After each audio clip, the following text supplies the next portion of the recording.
Yeah. It's a real classy building. And that's kind of like historical landmark. You go look at it.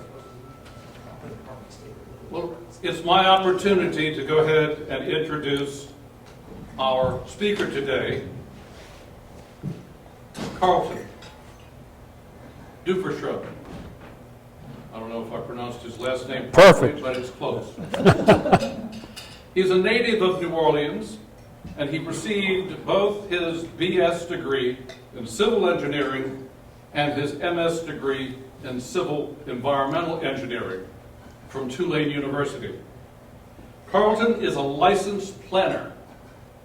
He is a member of the American Institute of Certified Planners, American Planning Association, Society of American Military Engineers, and the Society of Tulane Engineers.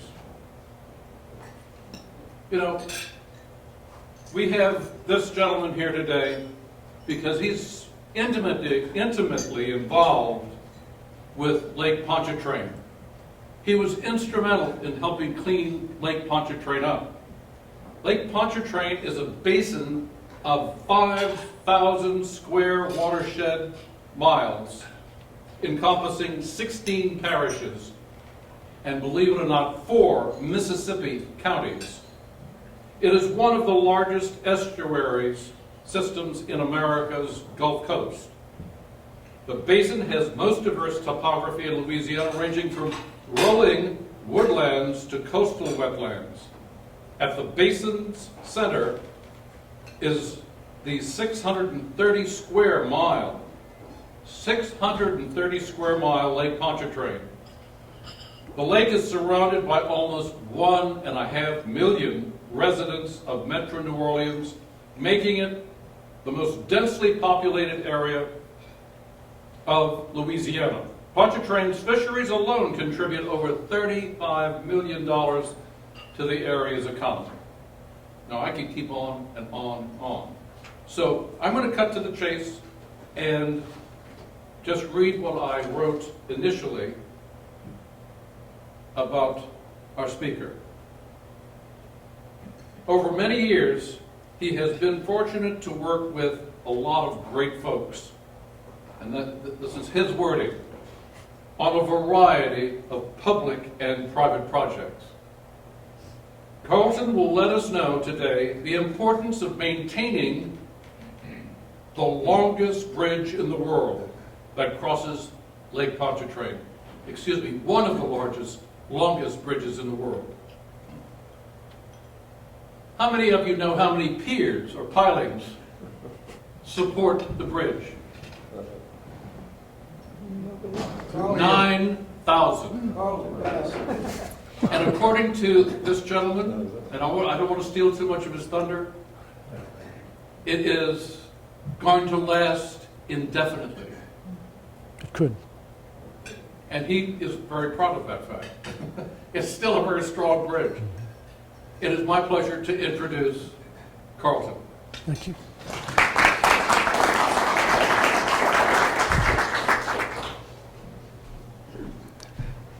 It's my pleasure to join all of you this afternoon. And I really want to thank Carol, everyone that the Broken Field Running, that all of you did the few minutes ago, actually 30 minutes ago, to allow me to bring some old-time slides today. I really appreciate. Actually, the photo on the left, I'll get back to in a minute, but that was taken by Dr. Perret's brother, Paul, about 40 years ago. And if you look very hard out on that left wing, that's in an airplane on I believe it was a Saturday evening just before sunset. The insignia you'll see will be it'll be German. It is not Luftwaffe from the Second World War, but we'll get that in a minute. Actually, Carol gave a great summary of, if anything, I've been extremely fortunate in my life to be surrounded by folks like you, by tremendous professionals who know their business much more than I do, and have had the opportunity. I went to talk a little bit earlier about, I spent a very short time in the Marine Corps. When I was growing up, I wanted to fly fighters. My dad was in the Air Corps in the Second World War. He flew in the CBI in China, Burma, India, then a bunch of planes in reserve after. In fact, the uniform that Major Bob has on down on the end.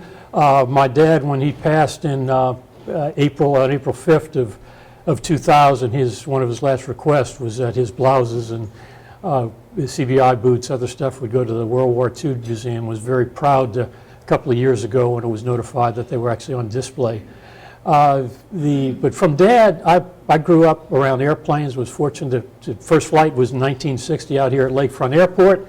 And then throughout my life, Dad was an architect. He started architectural school at Tulane before the war, left because of the war, came back after, and he was one of these mid-century modern guys that did all kind of stuff in Lake Vista. In fact, the flight I mentioned in 1960, that was over what is today the West Jefferson General Hospital. Dad did all 8 phases of that, so he was one of these Frank Lloyd Wright guys. And as growing up, we moved every 2 years. I thought everybody did until I found out later that no, you get a house and you stay. But long story short, I loved aviation. The 2 things I was passionate about were flying and nature. And while I was growing up, I thought, sure, I want to follow in Dad's footsteps and steps. And Daddy always wanted to be a fighter pilot, didn't want the bomber stuff. But he, anyway, that kind of got, I guess, a little brainwashed in me. And that's how I ended up going into the Marine Corps, into the PLC program. But when I was just before graduation in '78 at Tulane, when I actually had my orders to go back to Quantico to the basic school for commissioning, I was informed that the Marine Corps was drawing down because of reductions in force after Vietnam. And so my opportunity was to be, yes, they wanted me, but they wanted me as a platoon leader. And to be very sincere, I have tremendous respect for the Marine Corps. I always will. I'm proud of the short period I had with them, but I'll be darned, I didn't want to play in the mud again. So that, a little bit subsequent stuff ended my military career, but indirectly, while I was able to keep flying, and very fortunately through Dad growing up with the World War II guys, I was in his generation of Air Force, Army Air Corps, Air Force pilots, Navy pilots, Marine Corps pilots, and learned the old ways. Actually, Jerry can tell you about flying by the numbers and power settings, that you really don't have to look at instruments, and it is the best way to go. And the military today, I still believe, has the best training on the planet for aviation. Having said that, while I had the opportunity didn't have the opportunity to go in the service, I started doing some work, actually first with Walter Blessey, who was the dean of Tulane's Civil School, and then was on my own for a couple of years. Then I worked with Dad, and then ended up with the Corps of Engineers, and that got me in the water resources end. The opportunity I had it was 1992, spring of 1992. I was listening to WWL radio going to the Corps of Engineers, and I heard on the radio that the Lake Pontchartrain Basin Foundation was looking for another ED. And I love nature, and I was doing flood protection work in the center of the state, and actually the Corps was looking for they wanted volunteers to do environmental work. So my hand went up, and I was a bit of a renegade there, but actually had many opportunities with the Corps. And so I made the application, and a couple of weeks later I got a call back and said, hey son, we'd like you to come in and take an interview. I was almost 36 then. So I did. First interview was with the board, went pretty well. They called me back a couple of weeks later and said, I want you to come in with our technical committee. And I thought, okay, I got a couple of years experience. I almost had a master's in. I was brushing up on my resume and going for the TAC interview and doing pretty good. Bob Reimers, who was a prof, a PhD at Tulane then, and actually an environmental school at downtown, and Johnny Jackson, another PhD, were the principals. Last question I had from Dr. Reimers was, Carlton, tell us what you know about luminology. And I looked at him and stopped for a minute and said, Dr. Reimers, I'm sorry, but I don't know, but if you give me a little while, I'll go find out and get back with you. And he kind of smiled and shook his head. And man, I thought, whatever I did it bad. And I'll leave, and this was days before all this good stuff. We go back and look up luminology. Luminology is the study of lakes, and I'm applying to be the executive director of Lake Pontchartrain Basin Foundation. So I thought for sure that was my rear end. Lo and behold, a couple of weeks later, they come back. They had 92 applicants, and they said, we want to give you a chance. And forgive me for my emotions, but they One of the answers that I gave them, one of the questions they had to the board was, why do you want to do this?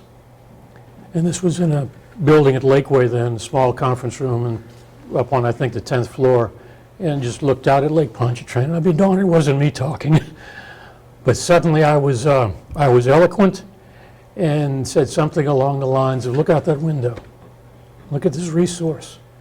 It's something that I grew up, I learned to swim in, but we can't even touch it anymore. Can't get any fish out of it. It's a brown mess.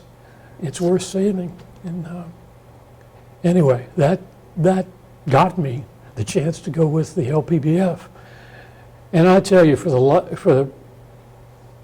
as much as I wanted to be a fighter pilot, the challenges we had with LPBF from initially the organization was in the hole monetarily.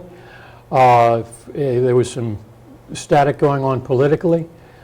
But the alliances that we were able to build with this community, with many of you from New Orleans, from the North Shore, from even all over the state, it led to that resource in end of 2000. The EPA finally pulled it off the impaired water bodies list. It became fishable, swimmable again.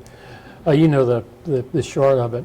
But it wasn't because of me, it was because, forgive me for, truly I think I was put in the right place at the right time, but surrounded by the right people. And because of that, that lake is today fishable and swimmable. It is the only urban lake. It's truly, technically, as Bob said, Carol said, an inland bay. It is the only urban lake in the United States of America that has ever been on an impaired water bodies list and has been removed. That is truly something that has never happened anywhere around, seldom, I don't think, anywhere else in the world.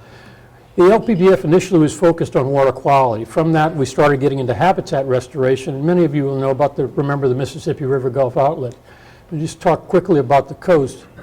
All of us we back up the clock 2,000 years ago. This was where we are today, was the Gulf of Mexico.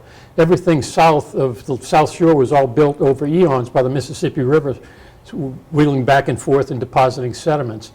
Well, over those times, Lake Pontchartrain, I'm sorry, speaking too shallow? I apologize, definitely. Over those years, Lake Pontchartrain was embayed, and that's what formed it. But unfortunately, what happened in the last, really, century, since the Second World War, is well before that. In the 1920s, when we humans, my type, engineers, walled the Mississippi River, we cut off the sediments unintentionally, the unintentional consequence that it built the coast.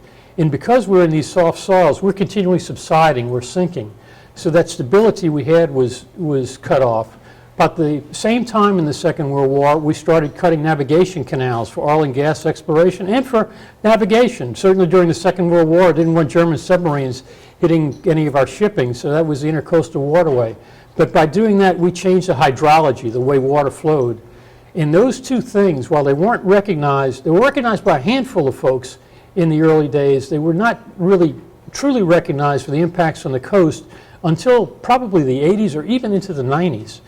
And the folks I learned from primarily with Pontchartrain were not so much my counterparts, the engineers or scientists, but the fishermen, the hunters, the folks who had actually lived out in the marshes and knew that ecosystem better than anybody. And they were dead on. They said from the get-go, we've got to reconnect the river to the coast. We've got to put the hydrology back the way it was. The best environmental project that we have done, the United States of America has done, in my opinion, in the history of us to date, is closing the Mississippi River Gulf outlet. When that happened after Katrina, actually 2009, it was finally closed. That was really leaving a cancer in the coast, allowing this tidal surges to come in, and that we all know in Betsy, certainly in Katrina. Once it was closed, the hydrology, the way waters normally flow, started to go back on the north side of the river. And actually the salinities way back in Lake Maurepas that was becoming very salty, that's a freshwater swamp full of cypress, they reverted much quicker than any of us thought. And Maurepas got a thriving cypress forest again. So that's a big plus. The other thing that now you hear a lot about diversions and the pros and cons of them. The truth is that the folks that oppose diversions, like the one down to the south of the city, they're right. There will be impacts to fisheries. Fisheries will be displaced, but they'll be displaced back to what was the historically normal ranges for those fisheries. On the plus side of it, the river, if we're able to reconnect it to the coast, it will help rebuild the coast. We'll never have the coast we did when any of us were kids, but hopefully we'll keep it going. To go take it one step further, the storm protection system around New Orleans, we morphed, LPBF morphed into the hurricane protection business about the time of Katrina. The storm protection system we have today is the best. It's better than the Dutch. The problem we will have is that there will be an event that will be like a Katrina event sometime in the future, and it will overtop some of the levees. There will be some localized flooding, nothing of the magnitude we had during Katrina, but because we have lost so much of our coast and because we are continuing to subside. When I was a kid and learned to swim in Lake Pontchartrain on the seawall, many of you might remember this, you'd go down about 13 to 14 steps to get to the water. If you go out there today on the seawall, you'll see 6 steps in the lake's surface. Which happened is global warming, climate change, in my opinion, it is happening. And there's an argument back and forth as whether that's natural or human endorsed. But what's happening more to us is we're sinking. So water levels have come up a little bit, but the ground levels have actually sunk 3 feet just in my lifetime alone. So that's a challenge we have. Having said that, we're much safer today than we've been storm protection-wise since I'm a kid. What I would recommend to everyone know, remember, if there's a major storm coming, while we will stay dry, we're going to be okay. We will probably have power outages, and that's always a pain in the neck. So remember those. The causeway, to switch it quickly. Many of you drive it, you know it.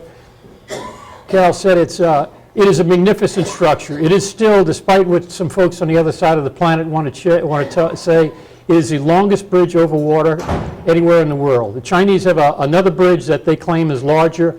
It is, but it's only 16 miles over water, and they include the elevated ramps on either side. So that's how they got to actually, we're 0.83 miles long. They are 24.84 miles long, even with all these extensions. So that is, the short story is the causeway is still the longest bridge in the world. What makes it unique is a couple of things. The first thing is that thing was constructed in 18 months.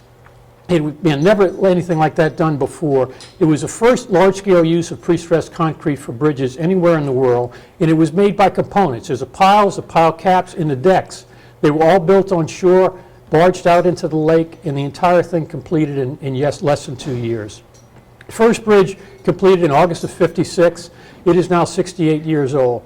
Mentioned there's 9,000 piles under both bridges. The northbound bridge, today's northbound bridge, 69 span, is 56 years old. It was completed in '69. Traffic when the northbound span was completed was 2 million cars per year. Today, it's 12 to 13 million cars per year. So think about how that's increased and all the expansion.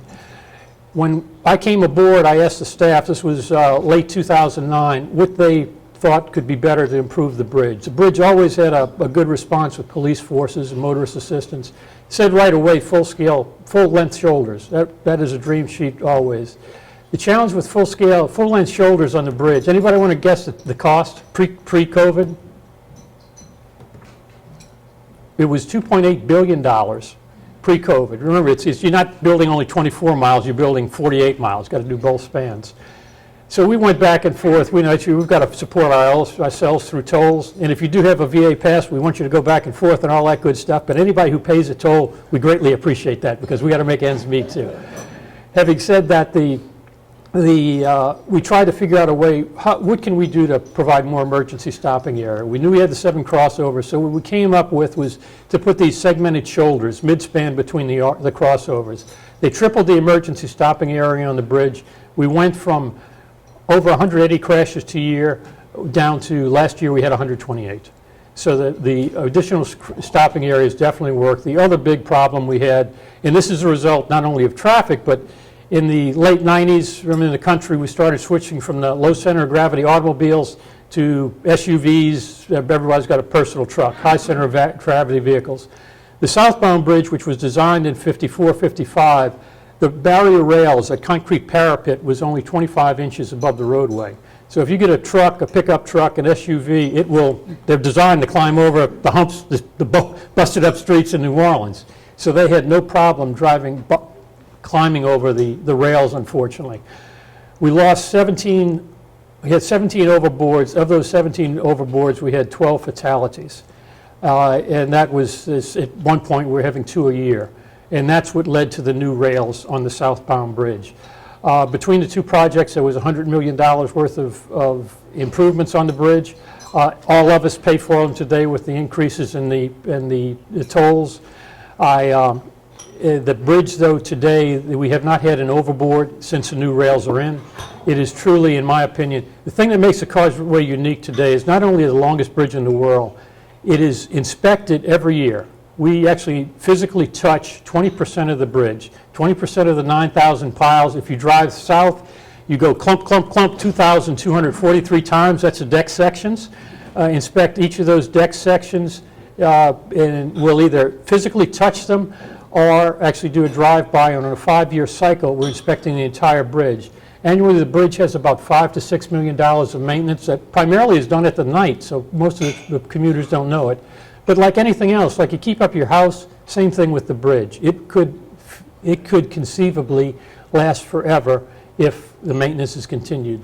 The last thing, and probably the most important in my opinion for the bridge, it's manned 24 hours a day, 365 days a year. We never sleep. A couple of doors down from my office, we have a room about half this size that's filled with TV monitors. There are 37 cameras on the bridge. There are 2 dispatchers that monitor these around the clock. Even in the dark of the night, there'll be 4 officers on it, 1 motor assistance patrol individual. If weather gets bad, we'll have more. So and the average response time, a few people know this, every year, this last year we had 4,283 requests for assistance. That's anything from a broken down vehicle to somebody who's run out of gas, which unfortunately happens more recently now with the increases in prices. But the average response to those incidents is less than 5 minutes. And I'm so proud of our police department, our motorist assistants, and the maintenance folks. They are the reason why that bridge keeps going. Now, to switch off of that, let me talk about something, to me, that's fun. That actually is an iteration of me 40 years ago when I had hair and all this good stuff. May I see the next one, please? Come on, okay, keep going. That coming up is, actually, these were taken by Paul Perret for an article in Air Classics in 1982. That coming up, if any of you are World War II buffs, you'll see the profile looks like a 109 Messerschmitt. This is actually a 108 Messerschmitt, the predecessor to it. And there's a story in itself about how my father got that and how I got to fly it. But keep going. There you go, a little bit banking off. There's a profile, the same. Difference in the 108 and the 109, the tail group is identical. The wings are identical with the early 109s. The gear is actually identical, you see in a couple of seconds. These things were very advanced. They had leading edge slats. They were all automatic. The airplane was designed actually in 1934 for the Olympics. There was an aviation meet in the Olympics way back in the 30s. But this became the design base for the 109 fighter. Okay, next one, please. There it goes banking off, again with this one. This actually airplane came from a Delta captain. He'd brought this and 2 others back from France in the late 70s. Go ahead. Yeah, there it is. This was at Lakefront Airport in the, I guess, again, early 80s. Go ahead. Sorry. And actually, Paul, he did two articles for the Picayune. One came out on a Sunday edition for Easter Sunday in, I want to say, probably early 80s, and then the Air Classics article. That's a plane when it was at Lakefront Airport. You see the gear. Gear was only 4 feet 11 inches wide. If for the aviators, Jerry and some others in here, that is one of the narrowest landing gears of any conventional tailwheel airplane around. Go ahead. Oh, something else on this. The wings actually folded up. Part of the Olympic competition was not only the speed of the airplane, the performance, how fast it could go, how far it could go. Also, the pilot had to physically fold the wings and manually pull this thing through an obstacle course. So the wings actually folded much. If any of you remember Navy TBMs, they go up like this and come back, but all it was manual. There's a big lever right above the wing on the wing root here. You could pull forward, it would remove the pins. It took 2 people. And then another one would come out here. The wing would come out and lock into the horizontal stabilizer. Next, please. There you go. The cockpit opens, the clamshell doors opening up. Go ahead. Ladies, I know this is not that interesting to you, but for anybody who flew, it might be fun. That's a cockpit. We're not going to go into that. Go ahead. Just keep going quickly. That's the seats. Actually, there's 2 side by side. The 109s were single place. They were a little bit narrower in the fuselage, but some of the, oh, one other thing. The handle right in the middle, that's the gear handle. None of this was all manual. So to retract or extend the landing gear, you turn the handle to the right, there's a little ratchet, and then you'd pump up, fix 50 strokes, same thing to reverse it to get it down. And the prop was electric, much ahead of its time, controllable pitch prop. The engine was the Germans, this plane was built in 44. It was actually, the Germans had moved the factory from Germany to occupied France. So this one actually was built in France, was in the Luftwaffe and in the French Air Force after. Next, please. Yeah, done with, go ahead, keep going. Just hop through them quick. There, it's just a panel, actually new avionics on the bottom. And this one it's an inverted 6-cylinder engine, so you don't prop it. It actually had a compressed air system to start it, but you would pull the propeller through 12 blades, so you'd pull the oil from the rear of the engine up forward so it would not have a hydraulic lock. That's what's being done there. And actually, I had a lot of hair besides being brown hair. Okay. Look at the bell-bottom pants, too. My goodness. Okay, keep going. I'm dating myself well. Just letting it go. Come on, we can go through these kind of quickly. And keep going. I think we got to get to that's my father, and actually your brother, Paul, in that photo, taking the photo of us. Keep going. There's a cockpit. Keep going. We can get to one of the air shows. Keep going. We just run through these quickly. Keep going. That's it. Started up. And I think this was actually taking off, getting ready to fly with Paul. Go ahead. Okay, probably a couple of them taking off from Lakefront Airport. So that's the old mosquito control. If anybody remembers in the 70s, 80s, big, large DC-3, they used to fly over New Orleans. That's it in the background, spraying for mosquitoes. Next, keep going. And keep going. Should be getting to the end of Paul's stuff. Keep going. Just go quick, go quick, go quick, go quick. That's actually, this is a takeoff run. Go back. Oh, we can't back it up. You see this when you get the airplane moving, the tail will actually elevate it first. That's what's coming up now. That's a view, though, out of the cockpit. You could not see straight ahead, and like most tailwheel airplanes, particularly with long noses, the military planes. So you're looking around the side of it. Go ahead. And that's when you're getting ready to lift off. That's old 3-1 going northwest, to Lakefront. Go ahead. And that's up in the air. Go ahead. Coming back. We should have 1 or 2 in about landing. Come on. Keep going. Keep going. Whoops, somewhere in there. Go ahead. All righty, you're almost there, I think. You're going to see a couple landing, and then I want to show you a couple more. Go ahead. That's it, close up. Great old air. Actually ended up at a museum. Keep going. Smiling in my good time. Next one, keep going. All right, it's coming in for landing. A little bit closer. And you'd wheel this one on. You can barely see it, but touch on the mains first because you want the control coming back in. Okay, let's keep going quick, and you're going to see a couple of air shows. Just keep going rapidly through these. Keep going. That's dead. All right, keep going. Keep going. Keep going. Keep going. Keep going. Okay, if anybody likes World War II stuff, this was we flew a lot with what was then the Confederate Air Force, now the Commemorative Air Force and the Valiant Air Command.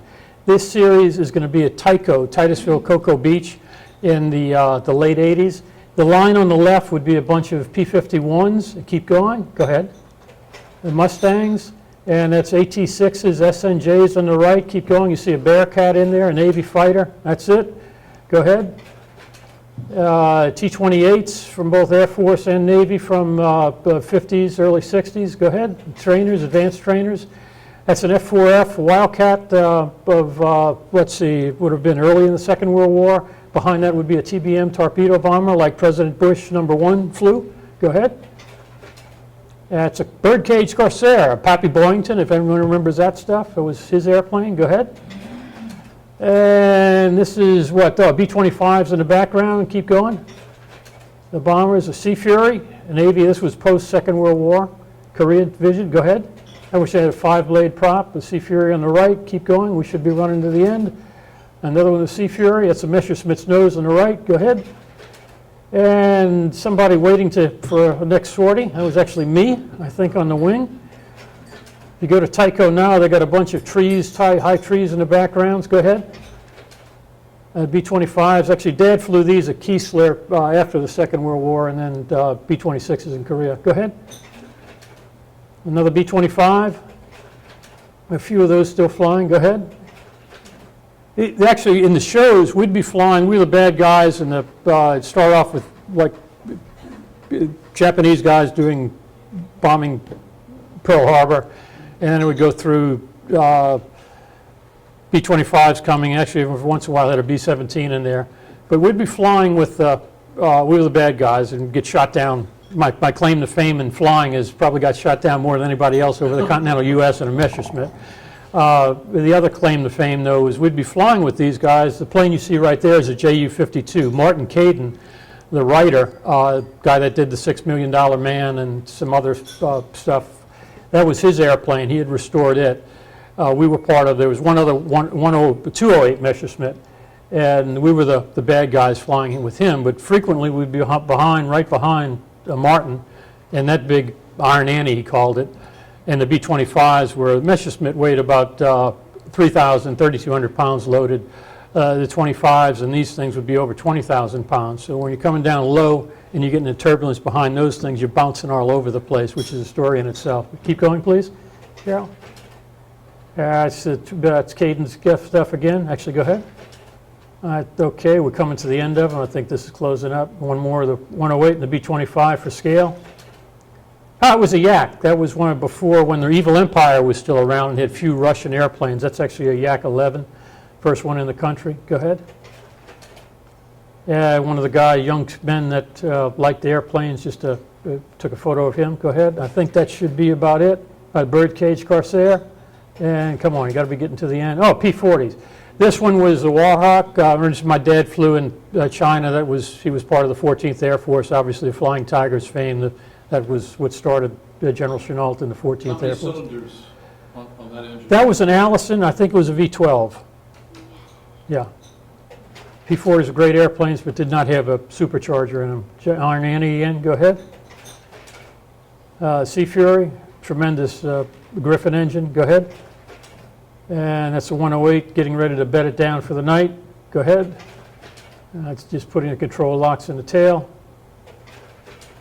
And I think we got the last, should be one or two more. Are we almost there? Go ahead. Three more, go ahead. Okay, it's a very easy, one of the first canards in the early 80s. It was an experimental airplane. Keep going.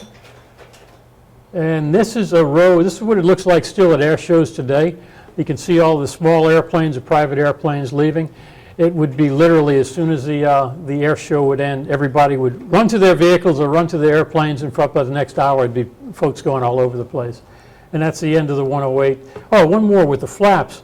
Flaps on this, Willie Messerschmitt was a heck of everything he did was very simplistic. The flaps, it was a big wheel, looked like one of the control wheels in a submarine to the left seat of the pilot. And you could actually, it was a chain-driven thing. You'd manually put the flaps down, but as Jerry can tell you, as you put the flaps down, you change the pitch of the airplane, or you'd have to trim it. Adjacent to the flap wheel was a large trim wheel, so if you'd pull them simultaneously, the airplane would automatically trim itself. This airplane in the 1930s can keep up with contemporary Beechcraft Bonanzas, with Cirrus. It was that far ahead of its time. Obviously, the engine was different, but it all flush riveted, tremendous airplane. And I'm very, very fortunate I've had the opportunity to fly it. And I think that should be it. Thank you all for indulging me. I would like to, if we've got about 2 minutes, let me go back to New Orleans, Metro New Orleans. If I can leave you with a couple of things. First of all, the storm protection system is, in my opinion, better than it's ever been. But please remember that the coast that we had when we were kids, we'll never have that back again. So we do not have the luxury of those natural lines of defense. Having said that, been hard for many people to face, and myself included, is things change. Nature is, if anything, nature is dynamic. We humans are here for a small period of time, but nature is adapting all the time.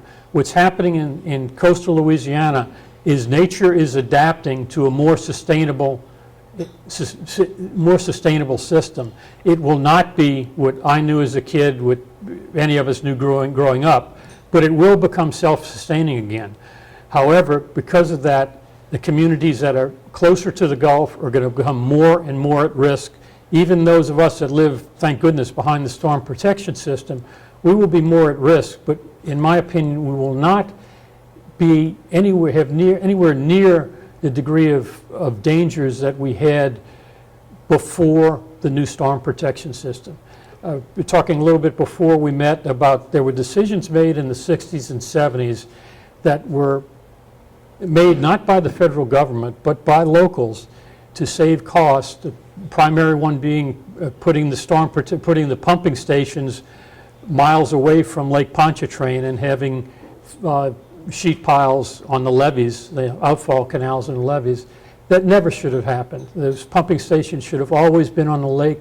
Those were the original decisions, but what happened, the people that were leading us at that point, made decisions that, no, we don't want to do that local cost share, although America was paying for the majority of it. We didn't want to come up with our share, so we got what we got.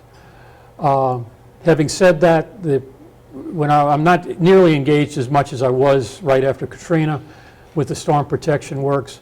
The system we have now, again, I think is head and shoulders over anything that's been around here before, anything else in the country, and even will rival the Dutch. The only difference that we have in the Dutch is the Dutch literally maintain their systems 6 months out of every year. And so much of their national, the way we used to treat defense, they treat their flood protection system. We're doing it more now. I think we're in much better shape than we ever have been. But I guess my message to all of you is please remember that storms each of them are unique. There will be one that comes that is a critical path storm. Katrina missed us. It was not a critical path storm for New Orleans. Yet we got all the damages we did, and remember the worst of Katrina was actually the Mississippi Gulf Coast, which was pretty much annihilated. We're going to do fine with the storm protection system. Remember, though, that if a storm comes, the likelihood of a power failure and being kind of miserable and aggravated for at least 3 or 4 days or maybe a week is there. Having said that, last thing I'd like to leave you with is, first of all, congratulate all of you with not only the pledge, but your Constitution. And we got the best damn country, forgive me ladies, on the planet. The older I get, the more I recognize it. And what concerns me so much today is fewer and fewer people are recognizing history, recognizing not only talking about our dad's generation, Major Bob still defending the country, but the folks way back from Washington, Jefferson, Hamilton, Madison, Franklin, that they fought. The heck, they couldn't get a constitution together for a bunch of years, but the one thing they did is they always came back and talked to each other, and they respected each other. And I don't know if it's because of these things or whatever, but way too many people, in my opinion, now just bark and don't listen. I guess my message to you is to please keep doing what you're doing. Vote. Every vote is critical. And God bless America. We're the best place there is. Please keep doing what you're doing. Thank you. Can I take 2 questions or too late? I'm sorry I went so long, and forgive me for talking about airplanes, but that was fun for me. Bridges. Bridges. How do you suppose the I-10 twin spans collapsed apart? Whereas the railroad bridge, Sure. I can tell you very easily. Causeway was actually the design base for the twin spans for almost all of the bridges on the I-10 system along the Gulf Coast. Causeway's decks are 20 feet above what was mean sea level when they were designed. Twin spans was 12. When the storm's approaching New Orleans from the southeast, Remember, winds are counterclockwise. So everything's getting blown into Lake Pontchartrain. The Mississippi River levee, MRGO, well, the levee itself is a barrier. So anything that's coming from the southeast of us, that levee pushes the water, ramps it up this way. It all goes into Lake Pontchartrain over a series of at least 3 or 4 days, sometimes longer, depending on how slow the storm's moving. Once the storm gets to the latitude of New Orleans, the winds will shift as soon as it gets north of us.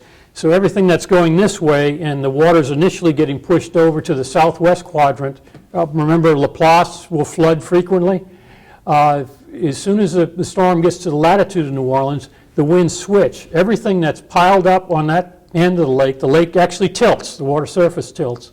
Much like if you take a saucer out there, put water in it and blow on it, and everything goes the other direction. Once it gets to the latitude of New Orleans, the storm winds will switch from the northeast to the southwest. So everything that's taking several days to get over there, all of a sudden comes this way in a matter of hours. When that happens, that is literally, it's a tidal surge. It hits everything from Mandeville to Slidell. Slidell will be the primary target. The twin spans are much like actually identical to the causeway. They're piles, pile caps. The deck sections are one monolithic pour. They have girders underneath them that are probably 36 inches deep than the deck on top. Those girders actually entrap air as the water's rising, and they make those literally hundreds of thousands of ton deck sections float. They make them buoyant. So what happened with the twin spans is when the water came up, the air was trapped underneath it, and the wave energy started to just bump, bump, bump the deck sections off to the side. And as you can see, it took them all out. Same thing happened with the Highway 90 bridges in Bay St. Louis, Biloxi. It is, could that happen to the causeway? Yes. The likelihood, the probability is less, much less, because the deck sections are higher. The roadway's higher, and the other is it would have to, again, we talk about the probability of that critical path storm. There is a potential always for something worse than Katrina a little bit to the west of us. I think if something happens to the causeway, it might happen to actually, if any of you are old enough to remember the old 9-mile turnaround, that religiously had deck sections lifted off because it was lower to the lake surface. It's been eliminated for storm resilience. But in our instance with the causeway, we've got 24 spare deck sections. So the deck sections, we're geared that if, forgive me, the stuff hits the fan, we can have a contractor, it would probably be Bow Brothers, can be mobilized in 36 hours. We can swap out a deck section in another 24. So we could be operational in a worst case scenario in 72 hours again. And the likelihood of taking out both bridges is probably very minor. The bigger challenge we have today is we're on the hit list for, there's a lot of things that Major Bob's probably more privy to than I am, that a lot of nasty people in the world that are trying to do bad things to the country. The higher target value than us is the UEP Long Bridge and the Crescent City Connection. UEP Long even higher than the Crescent City Connection because it has the railroad bridges on it. If something catastrophic happened to it, it would block navigation up and down the river. It would cut off east and west rail traffic through everything. You have to go back to Baton Rouge. So it's one that's, I would like to think Homeland Security is watching very closely. I'm sorry I got off the subject, but the causeway is it is not only, it's not a unique structure anymore, but what does make it unique more so than any of its more contemporaries is the inspections are annual, the maintenance is continual, and the operations are dedicated 24 hours a day forever. And I'm really, really proud of our staff. One or two more? Yes, yes, sir. Some time ago, there was some discussion about a third span. Yep. What happened to that? Money. Well, Well, yeah, well, one other. do we need it? No, you do not. The reality is Causeway traffic peaked before before COVID. A growth of, we're landlocked on the South Shore. A growth for southeast Louisiana is really the North Shore. It is from Slidell to Baton Rouge, which is almost a continualized urban area. I'll be on the North Shore a couple of days a week. I always want to be south of I-12 by 1 o'clock. It is a royal mess over there, traffic-wise, compared to here. The bridge is the easy part of getting around. It's just, it's I-12 North Causeway intersection is a royal mess and a half. One last thing on the bridge. Few people recognize this, but someone asked earlier about why wasn't the bridge the alignment. Individuals started talking about spanning Lake Pontchartrain as early as after the Maestri Bridge, Highway 11. Actually, Highway 11, when it was built, it was 5.5 miles long. It was the longest bridge over water in the world when it was completed. Before the Second World War, the city of New Orleans started talking about going north, but the city was talking about going from West End to Mandeville, pretty much where the north end of the bridge is today. And their initial concept was to build a fill-in, much like Lake Vista, reclaim lake bottom, create a series of islands, and then connect those by little causeways, kind of like the Keys. And the funding for it would come from selling the property of the reclaimed land for residential or commercial purposes. After the Second World War, actually in the early 50s, the interest came back, and that's why Greater New Orleans Expressway Commission, the official name of Lake Pontchartrain Causeway, we still have the New Orleans name, but the city elected to stay out of it because the more feasible way then was to do this modular construction. And Jefferson and St. Tammany wanted to do it. So the original bridge that took 18 months to build cost $30 million, not only for the bridge, that also paved what is today Causeway Boulevard all the way south to Jefferson Highway, what is today Veterans, from Lakeside Shopping Center back to New Orleans. On the North Shore, it paved North Causeway all the way to Covington, to Claiborne Hill, and the east and west approaches. We still, the Expressway Commission, we still maintain about 7 miles of roadways in Mandeville. And if any of you know Mayor Madden or President Cooper, I bug them every year. I like to give these roads away to them because we still pay the utilities on the damn things every month too. I much prefer to put that on the bridge, but anyway, that's another story. Where was I going with this? I guess where I was going with it is the Expressway Commission, when it was created, it truly was a moneymaker for a long time. The parishes, Jefferson and St. Tammany, did not have sources of income. So the bridge was actually refinanced, I didn't realize this until I got there, 7 times between 56 through, I came in 2009, I think the last one was like 2001. And that refinancing was to take additional funds out, not so much for maintenance on the bridge, but to help the parishes with a lot of infrastructure work. The reasoning was the infrastructure all led to the bridge. I'm not saying that was right or wrong. It certainly helped the growth of the area. What it didn't do, though, is like silly people like me, I should have asked more questions about the organization before I said yes to them. We had a debt that was $40-something million and 40 years old. Now, having said that, certainly we took on more debt since then, but we're out of the business of, if we refund anything now, it's only to get lower interest rates. It's not to get the new money into it. But I'm very proud of the organization. I'm very proud it's the people. That by and large, the people are actually 90+% of them.